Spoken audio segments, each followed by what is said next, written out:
আসসালামু আলাইকুম ওরহমতুল্লাহ রাব্বিল আলামিন ওয়াসসালাতু ওয়াসসালামু আলা সাইয়্যিদিল মুরসালিন ওয়া আলা আলিহি ওয়াসসাহবিহি আজমাইন আম্মা বাদ। প্রিয় বাংলাদেশী বাংলাভাষী বন্ধুরা, ভাই বোনেরা, আশা করি আপনারা সকলেই ভালো আছেন। আলহামদুলিল্লাহ, আমিও ভালো আছি।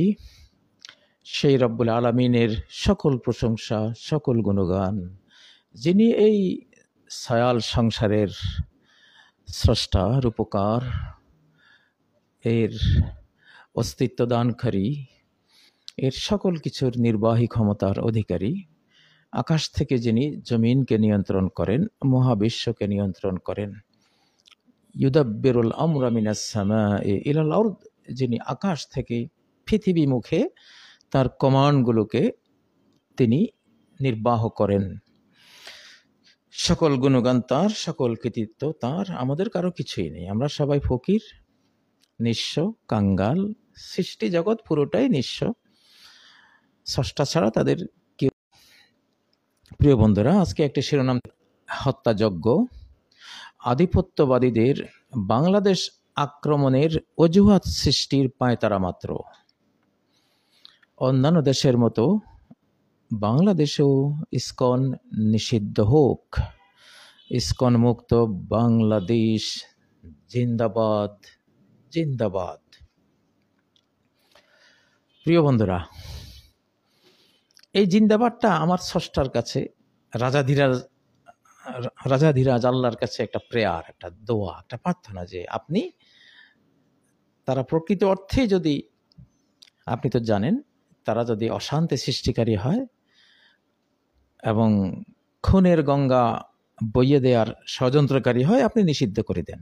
আমরা দেখব আমাদের এই চাওয়া পাওয়া আগামীতে আল্লাহ কিভাবে কবুল করেন, আমরা দেখব ইনশাআল্লাহ।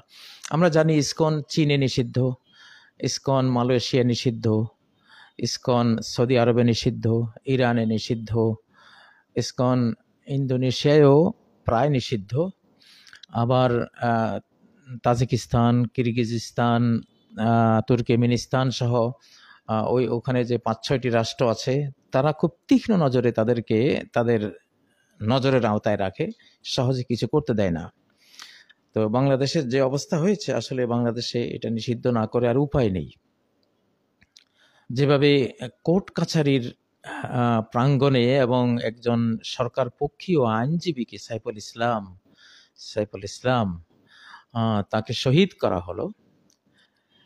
এরা যেহেতু ভারতীয় এজেন্ডা বাস্তবায়নকারী একটি ভারতীয় দল, আরএসএস বিজেপিরই এরা প্রতিধ্বনি তোলে বাংলাদেশে।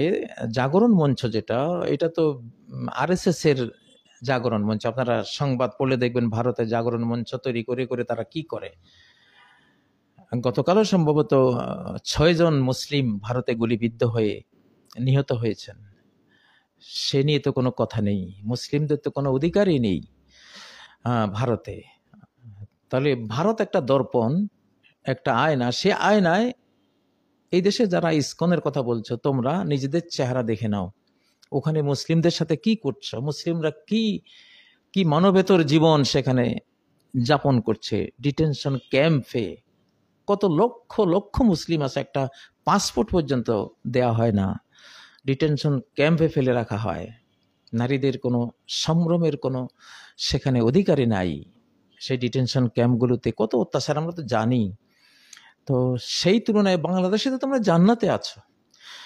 যাই হোক, এখন ইসকন যে হত্যাযজ্ঞ করলো এবং সরকার পক্ষীয় আইনজীবীকে হত্যা করার অর্থ হলো, একটা কোর্ট কাছারি হলো 18 কোটি মানুষের যত সেনা শক্তি, যত বিজিবি শক্তি, যত র্যাব পুলিশি শক্তি, যত বিমান কামান অস্ত্র শক্তি, সমস্ত শক্তির কেন্দ্র হলো কোর্ট কাছারি।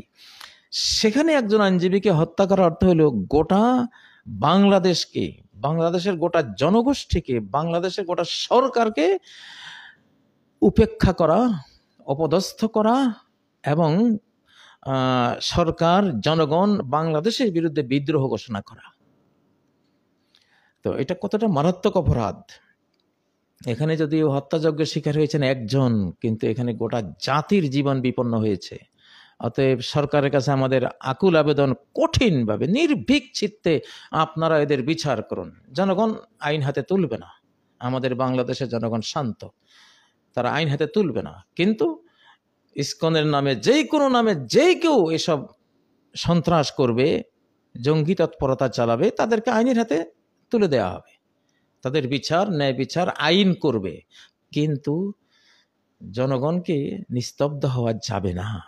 জনগণ আইন হাতে তুলবে না, বাট জনগণ সচেতন, জাগ্রত এবং চৌকান্না থাকতে হবে, যাতে করে দেশের স্বাধীনতা, অখণ্ডতা বিপন্ন না হয়ে যায়।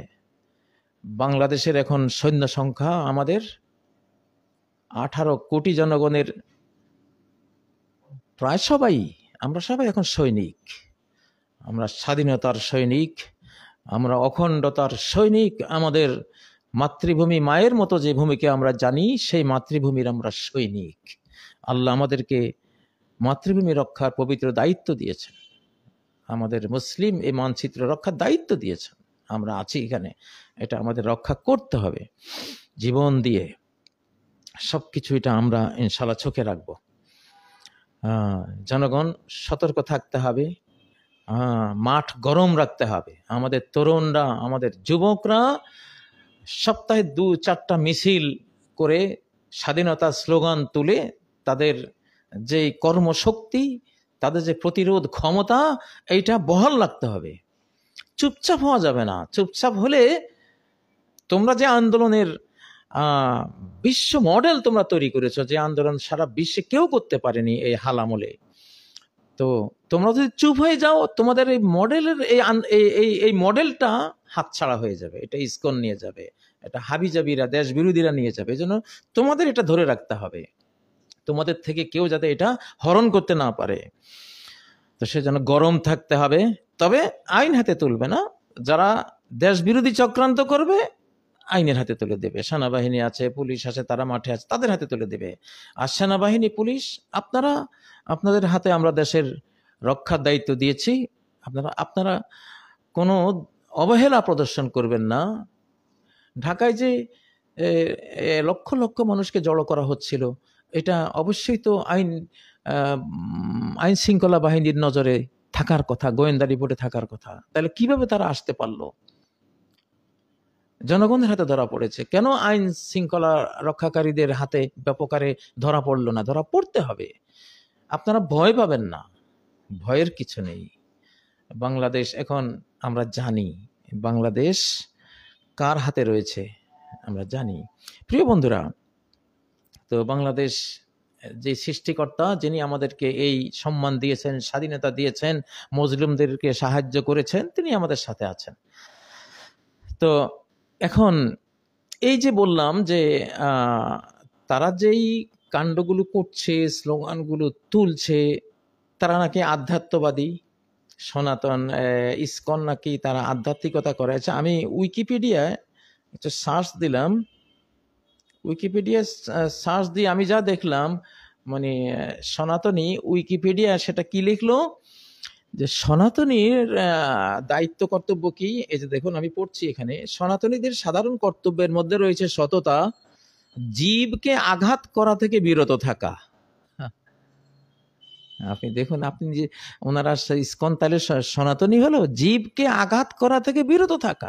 সাধারণ জীব, ওনারা জীব হত্যা করবেন না। আর আপনি সর্বশ্রেষ্ঠ আশরাফুল মাখলুকাত যে জীব, যে মানুষ, আপনি তাকে হত্যা করে ফেললেন। তা আপনি কিসের সনাতনী? আপনি তো সন্ত্রাসী ভাই, আপনি তো জঙ্গি, আপনি তো দেশ বিরোধী, আপনি বিদেশি এজেন্ডা বাস্তবায়ন করছেন, আপনি ভারতীয় এজেন্ডা বাস্তবায়ন করছেন। আপনি বাংলাদেশের চট্টগ্রাম দখলের যেই কথা আমরা শুনছি, এগুলো আক্রমণের যে কথা বলা হচ্ছে, সেটার অজুহাত তৈরি করে দিচ্ছেন।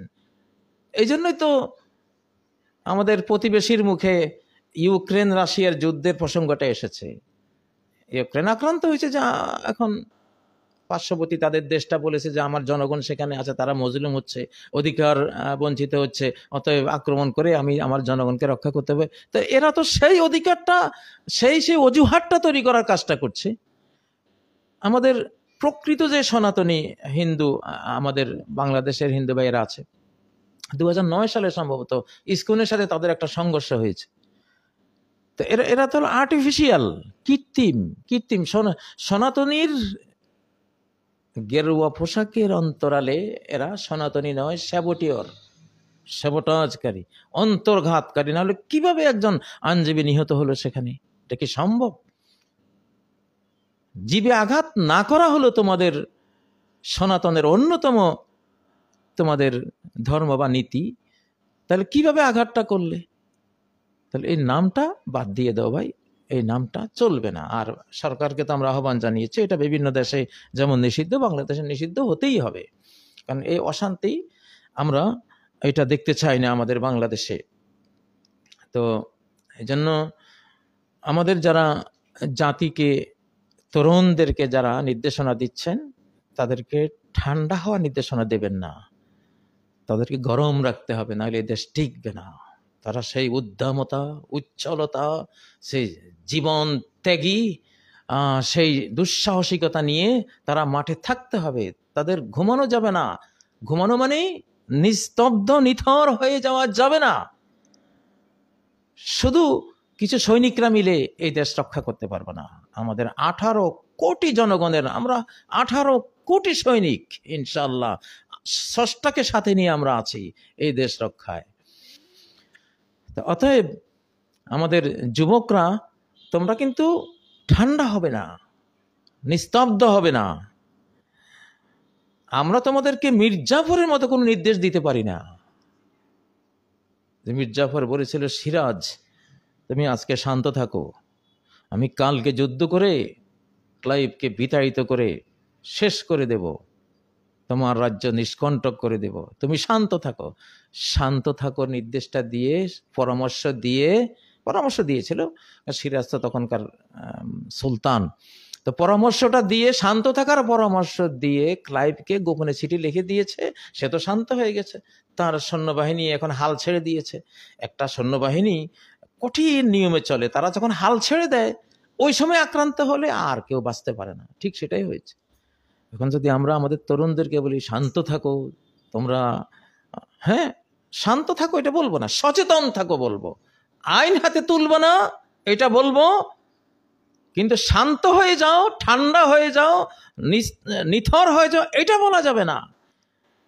সীমান্ত ঈগল হয়ে থাকতে হবে, রয়্যাল বেঙ্গল টাইগারের মতো হয়ে থাকতে হবে।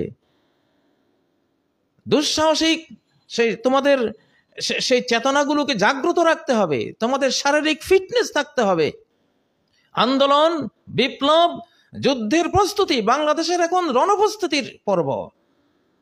বাংলাদেশের তরুণদের, বাংলাদেশ সরকারের, বাংলাদেশ সেনাবাহিনীর যুদ্ধ প্রস্তুতিতে থাকার কথা এখন, কারণ এটা অজুহাত তৈরির চেষ্টা চলছে ওখানে। বাংলাদেশকে দ্বিখণ্ডিত করে, এই যে ইসকন, এদের জন্ম তো আমেরিকায়। যিনি ইসকনের জন্মদাতা তিনি নিজেই তো সনাতনী না, তিনি খ্রিস্টান বিশ্ববিদ্যালয়ের ছাত্র। ভারতে তার জন্ম হয়নি। তাহলে কি রহস্য আছে এখানে? মূলত আমাদের যে সকল দেশের সেরা, সে যে আমার জন্মভূমি, এই যে বাংলাদেশ, এত সুন্দর বাংলাদেশ, সুজলা সুফলা শস্য শ্যামলা বাংলাদেশ, বাংলাদেশের অপূর্ব সৌন্দর্যের লীলাভূমি, আল্লাহর কুদরতের, রহমতের, নেয়ামতের যেই চারণভূমি আমাদের পার্বত্য চট্টগ্রাম, এই পার্বত্য চট্টগ্রামের উপর বদনজর পড়েছে ভাই, বৃহৎ শক্তির। আমাদের পার্শ্ববর্তী আধিপত্যবাদীদের বদনজর পড়েছে, তার সাথে যুক্ত হয়েছে সাম্রাজ্যবাদীরাও। মূল কথা সেটা। প্রতিটি এই জাতীয় ইসকন যেই ঘটনাগুলো ঘটাচ্ছে, প্রত্যেকটি ঘটনার প্রেক্ষিতে একটা কার্গো জাহাজ ভর্তি ক্ষেপণাস্ত্র, একটা কার্গো জাহাজ ভর্তি পারমাণবিক বোমা, অ্যান্টি ট্যাঙ্ক মিসাইল এবং আরো যা যা লাগে, আধুনিক ড্রোন আনবেন। ইসকনের গন্ডগোলকে ইসকনের মধ্যে সীমিত রেখে দিবেন না। এই গন্ডগোলকে বুঝবেন, এটা আমার উপর আকাশ আক্রমণের পায়তারা হচ্ছে, এটা আমার উপর সীমান্ত আক্রমণের পায়তারা হচ্ছে, এটা আমার উপর সমুদ্র আক্রমণের পায়তারা হচ্ছে।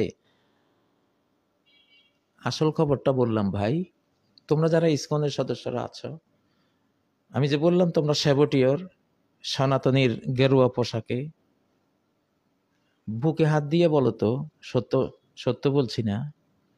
তোমরা তো আধ্যাত্মিক, তোমরা বলো, আমিও আধ্যাত্মিক। কোরআন পুরাটাই আধ্যাত্মিক। রূহ, কোরআনকে আল্লাহ রূহ বলেছেন, এটা আত্মার খোরাক, আধ্যাত্মিক। কোরআন যিনি নিয়ে এসেছেন তিনি আর রুহুল আমিন, বিশ্বস্ত আধ্যাত্মিক রূহ, আত্মা। এবং কোরআনের যেই বাণী, প্রত্যেকটা বাণীকে রূহাম মিন আমরিনা, আমার কমান্ড সম্বলিত রূহ, এটা পুরাটাই আধ্যাত্মিকতা। তো তোমরা যদি আধ্যাত্মিকতার চর্চা করো, তো আমি যে বললাম যে তোমরা আসলে সনাতনীর লেবাসে তোমরা স্যাবটিয়র, একবার মনে এই বুকের মধ্যে হাত দিয়া নিজেরা জিজ্ঞাসা করো তো যে এই লোকটা যে বলতেছে কথা তো সত্য। যদি আমার কথা তোমাদের বিশ্বাস হয় তাহলে তোমরা আল্লাহর ধর্ম একসময় কবুল করবা ইনশাআল্লাহ। আমি তো বলছি, আমি তো একটা আইডিয়া থেকে বলছি, আমার মুখে আমার অন্তরে হয়তো আমার স্রষ্টা কথাটা ঢেলে দিয়েছেন, আমি সেজন্য বলছি। বাট এই কথা যদি আল্লাহ আমার মুখে দিয়ে থাকেন তাহলে আমি সত্য বলেছি অবশ্যই। তোমরা তো জানো তোমরা কি কত পয়সা খেয়েছো। আমি এই জন্য বাংলাদেশ সরকারকে বলবো 1000 টাকার নোট ব্যান করে দেন। বাংলাদেশ সরকারকে আমি আবার বলছি 1000 টাকার নোট ব্যান করে দেন। তাহলে ইসকনের আন্দোলন আমার মনে হয় 80% বন্ধ হয়ে যাবে। এবং এবং ঢাকায় যে 1 লক্ষ টাকা করে ঋণ দেওয়া হবে, এই যে লক্ষ লক্ষ লোক আনতেছে, এই সব বন্ধ হয়ে যাবে। আপনারা হয়তো বলতে পারেন ভাই 1000 টাকার নোটের কি দোষ হলো ভাই, কেন আমি দেখেছি কি যত টাকা ধরা পড়ে 1000 কোটি টাকা, 30,000 কোটি টাকা, 5,000 কোটি টাকা, সব 1000 টাকার নোট। তো এই নোটের গরমে আন্দোলন, টাকা ছাড়া আন্দোলন হয় না। ইসকনের আন্দোলন কিছুতে 1000 টাকার নোট ছাড়া হচ্ছে না। কত লক্ষ কোটি 1000 টাকার নোট যে হাতছাড়া হয়ে জায়গা জায়গায় আছে রে ভাই। সরকার আমার মনে হয় এই 1000 টাকার নোটগুলো ব্যান করে দিলে বিরাট আপদ থেকে বসে যাবে। এগুলি আছে জায়গায় জায়গায়, এগুলি দিয়েই ওরা টাকা হাত করে নিয়েছে। তারা টাকা দিয়ে টাকার পিস, টাকা তো এখন মাহবুদ রে ভাই। আল্লাহ মাহবুদ, আল্লাহর পরে এখন মানুষ টাকাকে মাহবুদ বানিয়ে রেখেছে, টাকার পূজারি মানুষ হয়েছে।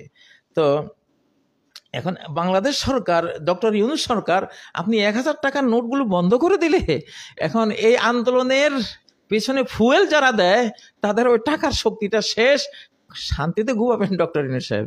আপনার যে বয়স, আপনার উপদেষ্টারা যে অবস্থা, সবাই তো বয়স্ক, একটু শান্তিতে ঘুমান। এইটা 1000 টাকার নোটের সন্ত্রাস আমি মনে করবো, যে এরা এই রাষ্ট্র থেকে চুরি করে এখন এগুলো দিয়েই এই কাণ্ডগুলি ঘটাচ্ছে। যখন টাকা থাকে না তখন সৈনিকেরা টাকা দিতে পারে না, স্যাবোটাজকারীদেরকে টাকা দিতে পারে না, তখন ফ্যাট বন্ধ, আন্দোলন বন্ধ, যুদ্ধ বন্ধ, সব বন্ধ ভাই। এই আক্রমণটা মুসা আলাইহিস সালাম করেছিলেন। হযরত মুসা আলাইহিস সালাম ফেরাউনের বিরুদ্ধে এই দোয়াটা করেছিলেন।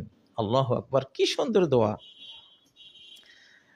উনি দোয়া, এটা সূরা ইউনূসের 88 নম্বর আয়াত, যে অকালা মুসা রব্বানা ইন্নাকা আতাইতা ফিরআউনা ওয়া মালাহু যিনাতান ওয়া আমওয়ালা। মুসা আলাইহিস সালাম কি সুন্দর দোয়া করলেন। ফেরাউনের বিরুদ্ধে এখানে কোনো দোয়া নাই, একটা দোয়া করেছেন কি, যে আপনি তো ফেরাউনকে, তার দলবলকে অনেক সৌন্দর্য, সোনা দানা, আমওয়াল, বিশাল সম্পদ, ঐশ্বর্য আপনি দিয়েছেন যা জাগতিক জীবনে। রব্বানা লিয়ুদিল্লু আন সাবিলিক, যার ফল হলো কি তারা আপনার পথ থেকে নিজেরা এবং আপনার বান্দাদেরকে তারা ভ্রষ্ট করে দিয়েছে।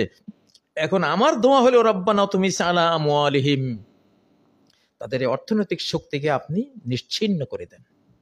88 নম্বর সূরা ইউনূস। যে অর্থের বলে সে এই যে 10-12 লক্ষ সৈন্য মুসা আলাইহিস সালামের পিছনে ধাবিত করেছিল, এগুলি তো টাকার বলেই তো, বেতনের বলেই তো। বেতন নাই, কোন সৈন্য যাবে যুদ্ধ করতে? বিশ্ব ইতিহাসে যত যুদ্ধ হয়, যে সরকার সৈনিকদেরকে বেতন দিতে পারে না, বাড়তি অর্থনৈতিক সুবিধা দিতে পারে না, সেই সরকারের পক্ষে কেউ লড়ে না, ওরা চলে যায়। শুধু যারা ফ্রিডম ফাইটার বা আদর্শের যোদ্ধা তারা বেতন করে নেয় না। কিন্তু সাধারণ এই যে প্রথম বিশ্বযুদ্ধ, দ্বিতীয় বিশ্বযুদ্ধ, বা এখন যেগুলো হচ্ছে, এই যে যারা যুদ্ধ করতে যাচ্ছে বিভিন্ন দেশে, ভাড়াটিয়া যোদ্ধা, লক্ষ লক্ষ টাকার বিনিময়ে যাচ্ছে, টাকা নাই, যুদ্ধ নেই। মানে বাংলাদেশের 1000 টাকার নোটের উপরে আমাদের এই সন্দেহটা যাচ্ছে যে কি পরিমাণ, কত হাজার হাজার কোটি 1000 টাকার নোট বিপজ্জনকভাবে হাতছাড়া হয়ে আছে, সেই টাকার গরমে এই সন্ত্রাসগুলো হচ্ছে। অতএব সরকার যদি 1000 টাকার নোটগুলো বন্ধ করে দেন, আমি এই সূরা ইউনূসের 88 নম্বর আয়াতের আলোকে বলতে পারি যে এই সন্ত্রাসের বিশাল একটা পতন ঘটবে এবং এগুলো মানুষ আসবে না তাদের কথায়, টাকা ছাড়া কেউ আসবে না। তো যাই হোক, এগুলো দেশ বিরোধী, এগুলি আমরা জানি। আমাদের এই দেশে শিশু বাচ্চারা এগুলো বোঝে। এগুলো যারা এই বাংলাদেশের স্বাধীনতা অখণ্ডতা ধ্বংস করার পায়তারা করছেন, বিদেশি শক্তিকে আক্রমণের প্রেক্ষাপট তৈরি করে দিচ্ছেন, যে ওনারা বলবে যে হ্যাঁ আমাদের জনগোষ্ঠী, আমাদের হিন্দু ভাইরা আক্রান্ত হচ্ছে, এটা হচ্ছে। মারা গেল মুসলিম, মারা গেল মুসলিম উকিল, ওরা বলতেছে এটা ইসকনের উকিল মারা গেছে, হিন্দু মারা গেছে নাকি, এবং ওটা নাকি মুসলমানদের আক্রমণে মারা গেছে। লা হাওলা ওয়ালা কুওয়াতা ইল্লা বিল্লাহ। দেখুন কি অবস্থা, মিথ্যা কাকে বলে। তো আমরা এমন একটা, এজন্য বন্ধুরা, যার কাছে যত ইউটিউবের সূত্র আছে, যত পেজ আছে, ফেসবুকের, টুইটার আছে, যা কিছু আছে, আপনারা প্রচারের এসব বাংলাদেশের পক্ষীয় প্রচারের বন্যা বই দিতে হবে। এটা হলো প্রচার যুদ্ধ। বর্তমান আধুনিক জগতে প্রচার যুদ্ধ অস্ত্রযুদ্ধের চেয়েও বড়। তারা আমাদের বিরুদ্ধে কিন্তু এই প্রচার যুদ্ধ তারা ধুম ধাড়াক্কা চালাচ্ছে, আর আমরা বাংলাদেশিরা কি চুপ করে থাকবো? সারা বিশ্ব তোলপাড় করে দেবেন এদের বিরুদ্ধে। মিডিয়ায় যত আমাদের মাধ্যম আছে, আমাদের গণমাধ্যমগুলো কি বলে, মাল্য ইসকনের গণজাগরণ মঞ্চ আর আমাদের সব পত্র পত্রিকায় এদের অধিকাংশরাই দালালি করতেছে, যে ত্রিশক্তি সংঘর্ষে নিহত। দেখুন, আমরা আসতেছি আপনাদের ব্যাপারে ইনশাআল্লাহ। আমরা নাগরিকরা, জনগণরা আমরা সচেতন। আমরা আগের মতো ঘুমিয়ে থাকবো না এখন, আপনারা যা ইচ্ছা তাই বলে যাবেন। যাই হোক প্রিয় বন্ধুরা, তাহলে কথা হলো এটা, বাংলাদেশ সরকারের কাছে প্রস্তাব, এই অর্থনৈতিক শক্তি বন্ধ হয়ে গেলে যুদ্ধ শক্তি, সন্ত্রাসের শক্তি, জঙ্গি শক্তি সব বন্ধ হয়ে যায়। তো এই যে 1000 টাকার নোটের ব্যাপারে আমার এই পর্যবেক্ষণটা দিয়েছি, আপনারা দেখুন। এটা আমার মনে হয় যেন বড় একটা কারণ এটার পিছনে। তো আল্লাহ তাআলা আমাদেরকে, আমাদের বাংলাদেশকে, স্বাধীন সমৃদ্ধ বাংলাদেশকে আল্লাহ কবুল করুন। র মুক্ত বাংলাদেশ জিন্দাবাদ, ইসকন মুক্ত বাংলাদেশ জিন্দাবাদ, স্বাধীন সমৃদ্ধ নিরাপদ বাংলাদেশ জিন্দাবাদ। আল্লাহুম্মা আমিন। সুবহানাকাল্লাহুম্মা বিহামদিকা আশহাদু আল্লা ইলাহা ইল্লা আনতা আস্তাগফিরুকা ওয়া আতুবু ইলাইক। আসসালামু আলাইকুম ওয়া রাহমাতুল্লাহি ওয়া বারাকাতুহু।